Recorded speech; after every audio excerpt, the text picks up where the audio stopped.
From the Times and the Sunday Times, this is The Story with Luke Jones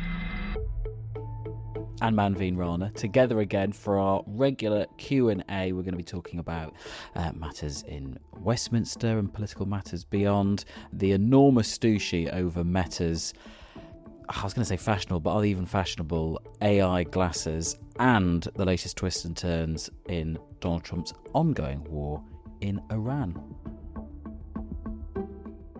And Luke, you said together again. Normally this is the only time of the month we're allowed to be in a studio together, but I have to say, while I'm currently shivering in weapons-grade air conditioning in the studio, you're somewhere a little bit nicer. I am by the seaside, beside the sea. I'm currently looking out over the Deal coastline. There is one lady on a towel reading a book and nothing else. I'm yet to see Chris Philp or a French warship drift past. There have been a lot of border control boats that we've seen going past here. That's been a great evening activity, looking on the sort of maritime map and seeing what are all those boats. But yeah, it's absolutely baking hot. Well, I'm hoping we'll get some seagull interaction before this is through. Yeah, exactly, yeah. The Story today. Your questions answered. Luke, let's start with the man of the moment, Andy Burnham. I know you're a very keen Westminster watcher, and what a week to be watching. Not just Westminster, but Manchester. We've had a lot of questions on the theme of devolution, and we had an episode about that on Wednesday. Do go back and have a listen. We've had a really interesting question from Ruth Nugent, who says, in all the discussions about Burnham's new/rearranged cabinet, I've heard very little about the appointment of Wes Streeting as Defence Secretary. It seems a very strange choice, firstly because he was well established in the Health Department, whether you liked what he was doing or not, unlike most of the others who are hopping from post to post. And secondly, as far as I'm aware, he has no experience or expertise in defence. I heard there were rumours it was offered to Rachel Reeves, but she declined, so perhaps Streeting was a last-minute substitution. Can you shed any light on this enigma? And thanks for being a daily source of intrigue. We aim to please. Yeah. Well, this is one of the quirks of ministerial government, isn't it? That you have people who don't have any experience in a particular field all of a sudden thrust into it. You know, you might be questioning Lucy Powell's background in education or Yvette Cooper's background in health. I guess people around Wes Streeting would say, you know, he's somebody who likes to reform, likes to try and wrangle a big spending department, as was the case in the NHS. And, you know, they would sort of trumpet successes there, even though there are some questions about exactly how they got the waiting lists down and whether that was a kind of statistical trick. You know, he would promote himself, I'm sure, as a minister who gets things done. But, and you'd know more about this than me, Manveen, but the MOD at the moment, even though obviously you do need a strong Secretary of State at the helm of the department, in terms of the two big issues facing the MOD at the moment, supporting Ukraine, that basically just funnels through the Prime Minister, doesn't it? And then the money question, which is Wes Streeting's predecessor, John Healey, who's in the Treasury. So, of course, there are lots of issues still facing the MOD about where they're going to get some of the extra personnel that we know we need in the armed forces, how they're treated, what their housing is like, all of those big issues. I feel like the meat of the portfolio at the moment is elsewhere, but maybe it's ever been thus. Yeah, no, you're right, very much in the Treasury. Yeah, and on the Rachel Reeves point, I don't sort of think particularly, I mean, I haven't heard anything solid about what she was offered. We know at the time of the big reshuffle, she was offered a substantial job, is what her spokesperson was putting about. But I don't know if it was defence or not. And we don't know if anyone ever expected her to accept it. Quite, because it would be a kind of a demotion. Would you want to do a switcheroo with John Healey? But that is just one of the issues with ministerial government, isn't it? That you feel like there are people there running these places who don't necessarily have a background in them, but maybe that's what you need. I mean, I have heard people inside the MOD say they sometimes prefer it if somebody comes in without any knowledge, because otherwise, if they've had a history in the military, they come in wanting to be the general they never were. They didn't make it to general status, and now they want to sort of assume command, which isn't really what you want the minister to do. You want them to be looking at the strategy. So in a way, it might be helpful. Yeah, you don't want people with ideas. No ideas, preferably.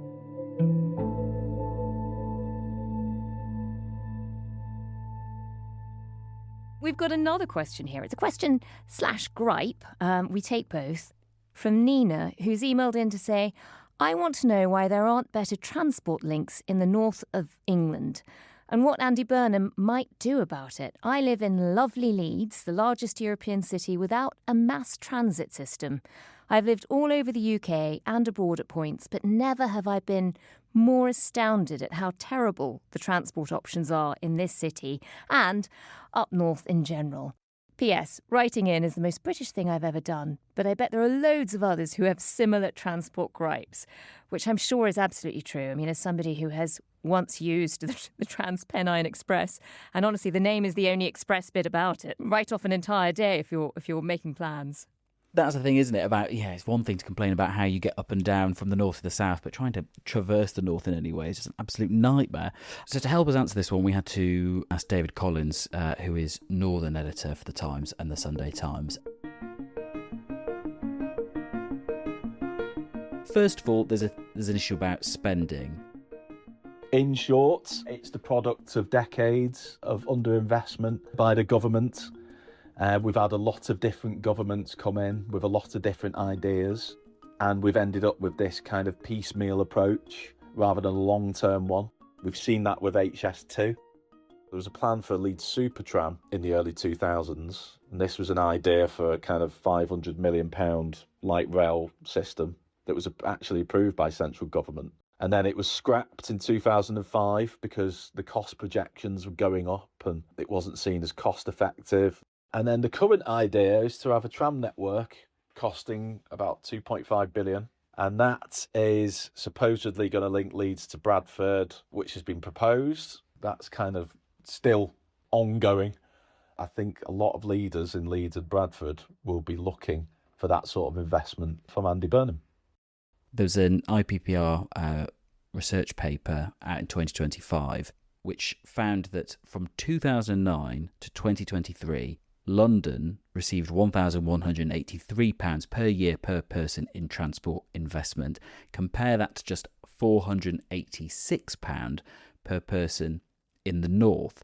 So if the investment had been equal, the north would have received 140 billion more in that decade. I mean, that's an astonishing sum. That's a huge disparity. But then also there's a kind of political and regulatory aspect to this. Yippee, I hear you say.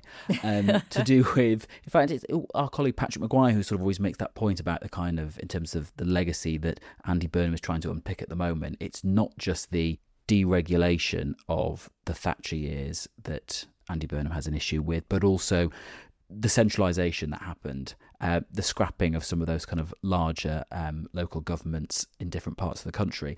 And yet in London, we had the benefit of not having bus travel deregulated as it was in lots of other parts of the country in the mid-80s with the Transport Act. But also, we've had TfL since just before the millennium. So actually there has been that big body, as tricky as it can be sometimes with money and mixed results with investment and how it handles things, there has at least been a superstructure there actually thinking about how some of these systems integrate. The fact that you can have contactless, and Oyster was brought about, Yeah, of course. It's kind of things which cities like Liverpool, the city region under Steve Rotherham now, are only just, with powers they got in 2017, thinking, we've now got the tools and the things we can do to actually join it up so we can have contactless payments. Take a Londoner to some of the other cities, even in Europe, and you think, I can't just scan my debit card and get on the train. Or vaguely wave my phone around. Yeah. Exactly. I just graze my smartwatch against the turnstile. Leaving Westminster and Manchester behind for a bit, we received another question which is a little bit left field, but also fascinating. This is from Laura Allison, and it's about Meta's AI glasses. There are ads for these all over London, certainly. I've seen them. And Meta has also decided to partner with Kylie Jenner, who is Kim Kardashian's half-sister, if that means more to you, in order to promote them. My Meta glasses have my voice, so when you talk to Meta, it's me talking to you, so I've been talking to myself. So Laura wrote about the marketing of the AI glasses. Will increased surveillance make women feel more protected or policed?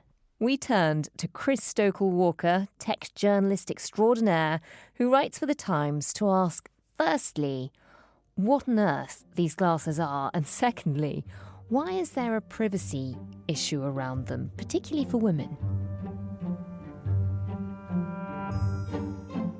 Meta's AI glasses are the latest development of a technology that we've seen for nearly 10 years or so now. We had Snapchat glasses, which did something similar but looked a little bit unattractive. And really, it's this combination of Meta with Ray-Ban that has made them really quite cool in terms of how they look.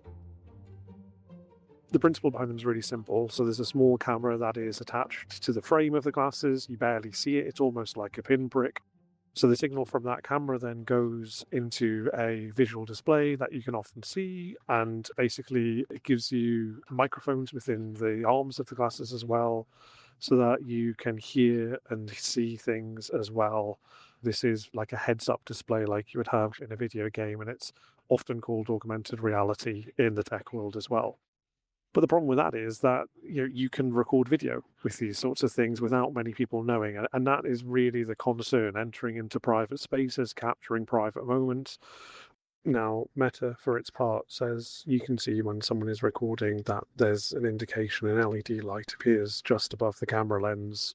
Invariably, someone will find a way around that, although actually they claim that the thing will stop working if you cover it up. And truthfully, it highlights some of the issues that we have in our society, which is that we are constantly being surveilled, constantly monitored. Problem is that we used to be able to see when that was happening because people would hold up their phones to our faces. These days, you can be done surreptitiously, and really, I think that's what has so many people spooked, particularly women, and that's quite why there's been such a controversy with Kylie Jenner advertising them as well.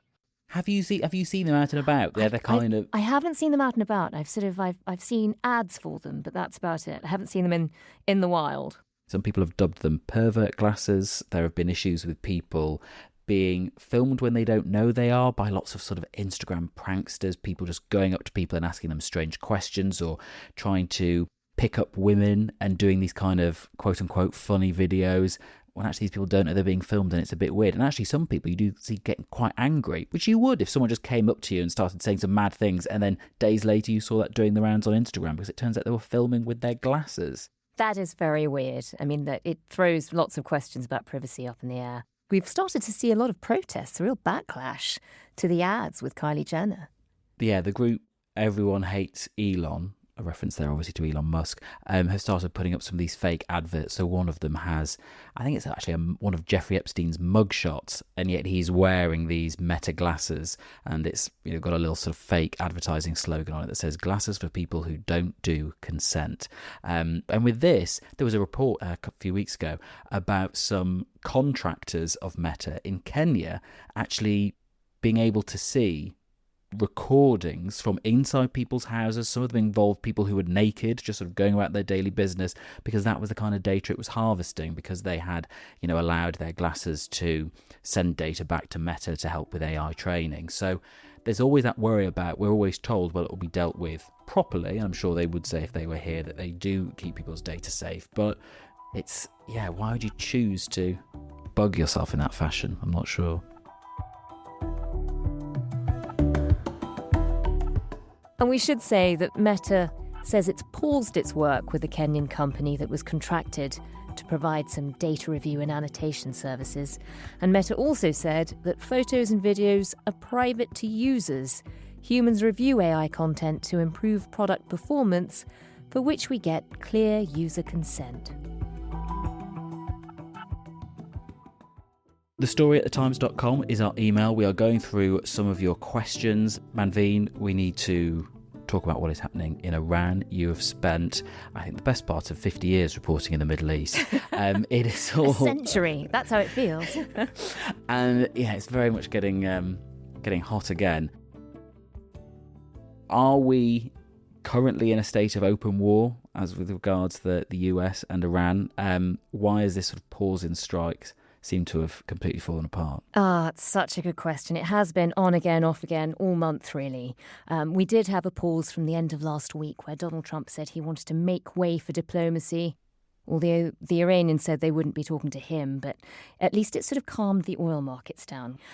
It all kicked off again on Tuesday. The Iranians shattered the peace by launching missiles into Jordan, directed at American bases there. And we have seen casualties there recently. We've had a couple of American troops killed.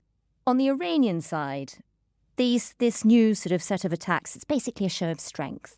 It's a reminder to both America and the Gulf that at the moment, they call all the shots. They have what in military terms they call escalation dominance. So, they kind of set the pace of this war, and they're quite enjoying that, I think. And at the same time, that triggered a response from the Americans. And for the first time since the war began, in a joint operation with the Saudis taking on some of the Iranian proxies in the area. We haven't talked about this for a while, but there's been a bit of a wild card in the Iran war. Remember the Houthis. They are an Iranian-backed militia in Yemen. Also fans of throwing rockets at passing ships. Very keen on that. And yet, since the Iran war began, that was the first thing we expected to happen. And they went suspiciously quiet. It was sort of the dog that never barked. We didn't know what was going on, but they haven't taken part at all until about a week ago. And a week ago, they started attacking Saudi oil infrastructure on land, some of their refineries, some of the pipelines, and they started causing trouble in the other choke point in all of this, which is the Bab al-Mandab. So if you imagine a map of Saudi Arabia, on the east, you've got the Strait of Hormuz. That's where their tankers were sort of going through. They're suddenly blocked. They can't get out. The Saudi Arabians have a pipeline that connects east to west.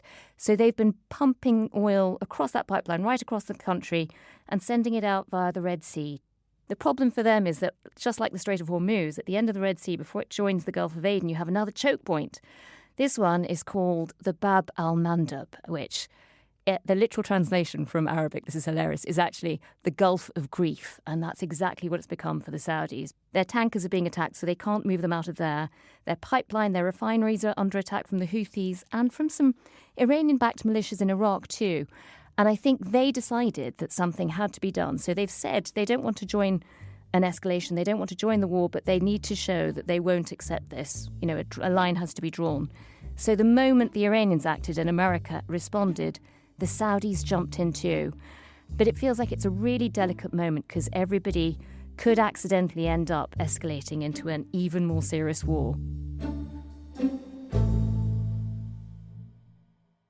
And anyone who might look at that and take comfort from the thought of, well, the wind will be taken out of maybe that and other conflicts in particular when Donald Trump leaves office as US president, he's again teased the prospect of him in a constitutional twist running for a third term. Listen to this. This was him at the take two after that shooting of the White House Correspondents' Dinner. Well, it was a hell of an evening, I can tell you that. Won't soon be forgotten. And I think a lot was learned from that evening. A tremendous amount was learned about security and about other things, the dangers of what we all do. But just like my presidency, the second time is always better, always better. And the third time will be better yet. Maybe he'll be around for a third term. Might he fight it? Might he win it? We had a question from Simon who said, how likely is a third Trump term? 25 marks, Manveen Rana, show you're working. Well, luckily for me, we have actually done an episode on this in the past because it's not the first time he's talked about / joked, is he though? Mentioned the idea of a third term. So we did a whole episode on this, and here's a little clip from the constitutional expert we found in America to discuss whether it's even possible. The strongest argument is that the purpose and meaning of the 22nd Amendment is that nobody should serve as president for more than 2 terms. But the language is a little different. The language says no person shall be elected to the office of president. And so then the question is, well, there are other ways to become president besides being elected. That was Suzanne Sherry from Vanderbilt University, and we do have a whole episode explaining the legality of all of that. But Luke, what do you think? Well, you'd think here obviously there's so many workarounds as alluded to there, and impossibilities, but there may be possibilities as well. And as we've come to learn, unprecedented is not necessarily an overused word at the moment in US politics, but also you would just think, especially from a British perspective, that he would be too old, even getting away from the 22nd Amendment. He's 80 at the moment, and at the end of a possible third term, he would be 86. Now, obviously, in the US, they do seem to increasingly like not just presidents, but senators, but actually even federal judges. The judge who dealt with the hearings to do with Nicolas Maduro, the Venezuelan president, who was obviously snaffled by the Americans, was 92. Gosh. The oldest currently working federal judge is 102. So actually, 86, maybe that's still spring chicken.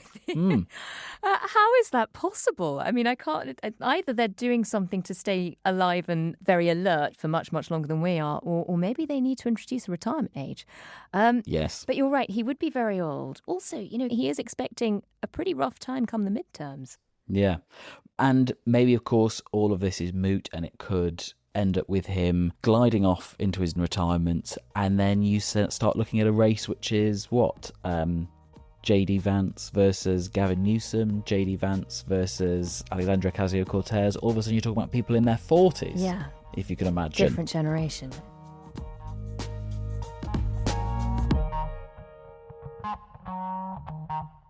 So many more questions we could take on that alone. So if you have them, do send them in to the story at thetimes.co.uk. If we didn't get round to yours this time, thank you for writing in. Please keep sending them questions and we will try and get through as many as possible this time in a month. And thank you for all your feedback as well on recent episodes. A few of you wrote in about our episode on Monday about the rise of Germany's radical right party, the AfD, Alternative for Deutschland. One listener, who's a history teacher in Germany called David, emailed us to say that he knows AfD voters who believe that they are unfairly labelled extremists when they voice concerns about things like immigration or the rise in Islamist attacks like the one at Berlin over the weekend. He carries on, the German political establishment has spent years dismissing these voters as irredeemable rather than addressing the grievances driving them towards extremism. The predictable result, many have simply shrugged and said, fine, call me a Nazi. I don't care. At least one party takes my concerns seriously. David says that if the German government doesn't take these issues seriously, more voters will flock to the AfD. Oliver Moody, who joined us in that episode, did talk about this when he talked about the sense of democratic nihilism that many Germans feel about their government. But David's point is a good one, and if you're interested, Oliver has written a new piece about the rise in Islamist terror attacks in Germany that addresses this directly. You can find a link to it in the episode notes. That is it from us. Thank you for listening. Remember to subscribe and you will never miss an episode, and your questions and queries are always welcome. thestory@thetimes.com is how to reach us. The producers today were Michaela Arneson and Yasmin Chowdhury. The executive producer was Taryn Siegel. Sound design is by Dave Creasy, and theme composition is by Mal Lassetto. She's been Manvin Rana. He's been Luke Jones.